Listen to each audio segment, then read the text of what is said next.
नमस्कार विद्यार्थी मित्रांनो, एनएक्स मराठीच्या एका नवीन व्हिडिओमध्ये मी अजय तेलंग आपले मनापासून स्वागत करतो। तर मित्रांनो, आज आपण जिल्हा सामान्य रुग्णालय ठाणे यांच्या मार्फत घेण्यात येणाऱ्या भरती संबंधीची माहिती जाणून घेणार आहोत। 10 जागांसाठी विविध पदे जिल्हा रुग्णालय ठाणे यांच्या मार्फत भरल्या जात आहे। महिला आणि पुरुष दोघेही इथे अर्ज करू शकतील। ऑफलाईन पद्धतीने अर्ज भरायचा आहे।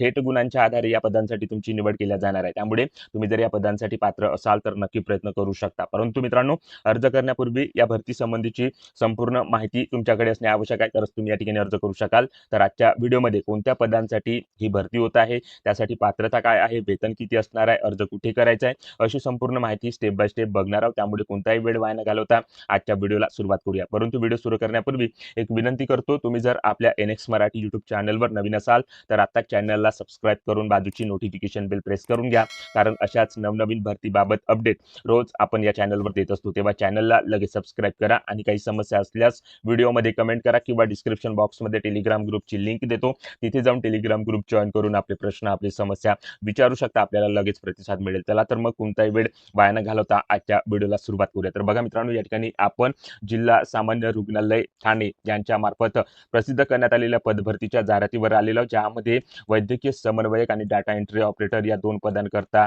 ही पदभरती या विभागामार्फत या ठिकाणी घेतल्या जात आहे। त्याची जाहिरात जिल्हा सामान्य रुग्णालय ठाणे यांच्याकडून प्रसिद्ध करण्यात आलेली आहे। तर आजच्या व्हिडिओमध्ये या दोन्ही पदांबाबतची स्टेप बाय स्टेप माहिती आपण या ठिकाणी बघणार आहोत। त्यासाठी व्हिडिओ शेवटपर्यंत बघा, जेणेकरून या पदभरतीची माहिती समजण्यास तुम्हाला कसल्याही प्रकारची अडचण इथे जाणार नाही। तर बघा, पहिल्या पदासाठी ही रिक्रुटमेंट होत आहे वैद्यकीय समन्वयक या पदाकरता। त्याकरता टोटल 4 जागा इथे भरल्या जात आहे। कॅटेगरी वाईज वॅकन्सी तुम्ही या ठिकाणी बघू शकता आणि प्रवर्गानुसार या पदासाठी अर्ज इथे सादर करू शकता। शिक्षण पात्रता या पदासाठी अर्ज करण्याकरता काय लागणार आहे, तर बघू शकता या ठिकाणी तुमचं या पदासाठी BMS झालेलं असेल, BUMS झालेलं असेल किंवा BHMS झालेलं असेल तर या पदासाठी तुम्ही अर्ज सादर करू शकाल। नोकरीचं ठिकाण जिल्हा रुग्णालय ठाणे असणार आहे। त्यानंतर या पदासाठी वेतन 28,000 रुपये प्रतिमाह मानधन या ठिकाणी दिल्या जात आहे।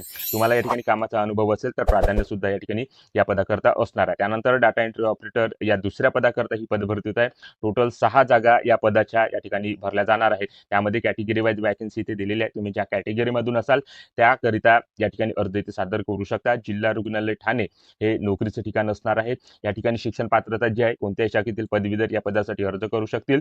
त्यासाठी तुमच्याकडे इंग्रजी 40 आणि मराठी 30 चे टायपिंगचे सर्टिफिकेट असणे आवश्यक आहे, किंवा MSIT संगणकचे ज्ञान या ठिकाणी असेल तरी सुद्धा या ठिकाणी प्राधान्य असणार आहे, किंवा कामाचा जर अनुभव असेल त्यासाठी सुद्धा प्राधान्य इथे दिलं जाणार आहे। 18,000 रुपये प्रतिमाह मानधन या पदाकरता या ठिकाणी दिला जात आहे। तर अशा प्रकारे मित्रांनो, एक सरकारी नोकरीची सुवर्ण संधी जिल्हा सामान्य रुग्णालय ठाणे यांच्या मार्फत या ठिकाणी उपलब्ध झालेली आहे 10 जागेसाठी। तेव्हा तुम्ही जर या पदासाठी दिलेल्या पात्रतेनुसार एलिजिबल असाल तर नक्की या ठिकाणी प्रयत्न करू शकता। त्यानंतर या पदाच्या काही अटी व शर्ती आहेत। या अटी व शर्ती या ठिकाणी कशा प्रकारच्या आहेत, तर याची माहिती या जाहिरातीमध्ये या ठिकाणी देण्यात आलेली आहे। सविस्तर माहिती तुम्ही जाहिरातीमधून या ठिकाणी घेऊ शकता। तर त्या अटी व शर्ती कशा प्रकारच्या आहेत याची माहिती मी थोडक्यात देण्याचा प्रयत्न इथे करणार आहे। तर या ठिकाणी बघू शकता, उमेदवाराला मराठी भाषेचे ज्ञान असणे आवश्यक आहे। त्यास मराठी लिहिता वाचता बोलता येणे आवश्यक आहे। त्याचप्रमाणे अंतिम निवड झाल्यानंतर उमेदवाराला त्याचे शारीरिक व मानसिकदृष्ट्या पात्र असल्याचे वैद्यकीय प्रमाणपत्र या ठिकाणी सादर करणे आवश्यक असणार आहे। त्यानंतर या ठिकाणी बघू शकता, जे आरक्षण प्रवर्गातील उमेदवार आहेत त्यांनी आपले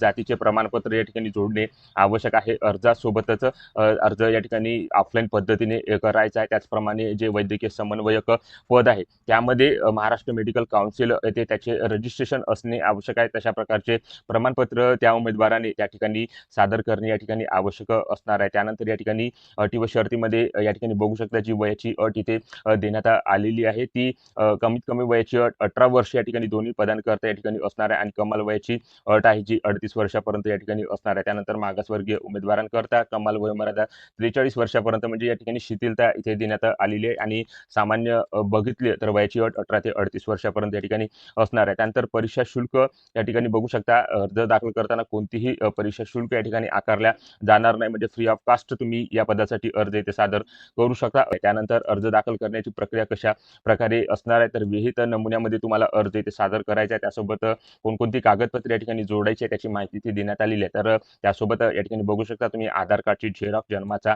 दाखला किंवा शाळा सोडल्याचा दाखला, जात प्रमाणपत्र किंवा जात वैधता प्रमाणपत्र, रहिवासी दाखला किंवा अधिवास प्रमाणपत्र या ठिकाणी तुम्ही जोडू शकता। त्यानंतर शैक्षणिक अर्हतेबाबतचे जे काही गुणपत्रक आहे, तुमच्याकडे जे काही शिक्षण या ठिकाणी पदवीपर्यंत झालेले त्याच्या सर्व गुणपत्रिका तुम्हाला त्या ठिकाणी जोडायची आहे. त्यानंतर अनुभव प्रमाणपत्र या ठिकाणी असेल तर जोडू शकता. महाराष्ट्र मेडिकल काउन्सिलचे नोंदणी प्रमाणपत्र या ठिकाणी असणे आवश्यक आहे. त्यानंतर नावात बदल असल्यास महाराष्ट्र शासनाचे गॅझेट जोडायचे आहे. वैध कालावधीचे नॉन क्रिमिनल प्रमाणपत्र, त्यानंतर पासपोर्ट आकाराचे 2 फोटो असे या ठिकाणी कागदपत्र तुम्हाला या ठिकाणी जोडणे आवश्यक आहे. अर्ज ऑफलाईन पद्धतीने या ठिकाणी तुम्हाला करायचा आहे. पोस्टाच्या साहाय्याने तो अर्ज या ठिकाणी स्वीकारला जाणार आहे, याची उमेदवाराने नोंद घ्यायची आहे. अर्ज कुठे पाठवायचा आहे तर या ठिकाणी बघू शकता, जिल्हा शल्यचिकित्सक, जिल्हा रुग्णालय ठाणे यांच्या नावाने प्रशासकीय कार्यालय, जिल्हा रुग्णालय ठाणे, प्रादेशिक मनोरुग्णालय ठाणे, शेजारी नाना नानी पार्क जवळ 3 हात नाका ठाणे अशा प्रकारचा ॲड्रेस या ठिकाणी अर्ज सादर करण्याकरता इथे देण्यात आलेल्या. तर या दिलेल्या ॲड्रेसवर ऑफलाईन पद्धतीने पोस्टाच्या माध्यमातून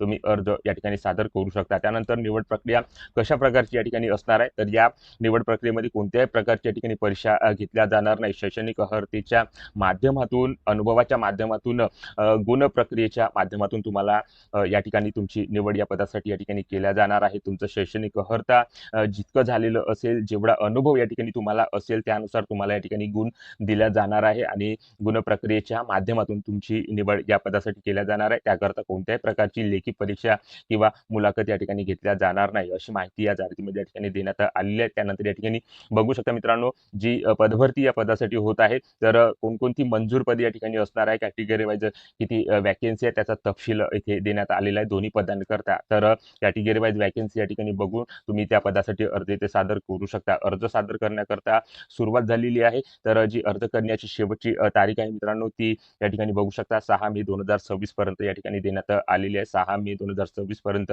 या तारखेपर्यंत तुम्ही या पदासाठी अर्ज सादर करू शकता. तर अशा प्रकारे मित्रांनो, या 2 पदांकरता ही पदभरती 10 जागांसाठी जिल्हा सामान्य रुग्णालय ठाणे यांच्या मार्फत या ठिकाणी घेतल्या जात असून त्या पदभरतीची जाहिरात या विभागाकडून या ठिकाणी प्रसिद्ध करण्यात आलेली आहे आणि त्याच पदभरतीची माहिती आज आपण व्हिडिओच्या माध्यमातून घेण्याचा प्रयत्न केलेला आहे. सविस्तर माहिती तुम्हाला जर घ्यायची असेल तर जाहिरातीची PDF मी माझ्या व्हिडिओच्या डिस्क्रिप्शन बॉक्समध्ये जी टेलिग्राम ग्रुपची लिंक आहे तिथे देतो. टेलिग्राम ग्रुप जॉईन करून ही जाहिरात तुम्ही या ठिकाणी प्राप्त करू शकता. तर अशा प्रकारची ही पदभरती असून त्याची माहिती आज आपण या ठिकाणी घेण्याचा प्रयत्न केलेला आहे. तर व्हिडिओ आवडला असेल तर व्हिडिओला लाईक करा. आपल्या NX मराठी यूट्यूब चॅनलवर नवीन असाल तर चॅनलला सबस्क्राईब करून बाजूची नोटिफिकेशन बेल प्रेस करून घ्या व ज्या उमेदवारांना अशा नोकरीची आवश्यकता आहे त्या उमेदवारांना हा व्हिडिओ नक्की शेअर करा व आपली काही समस्या, आपले प्रश्न असतील तर कमेंट करून नक्की सांगा. जय हिंद, जय महाराष्ट्र.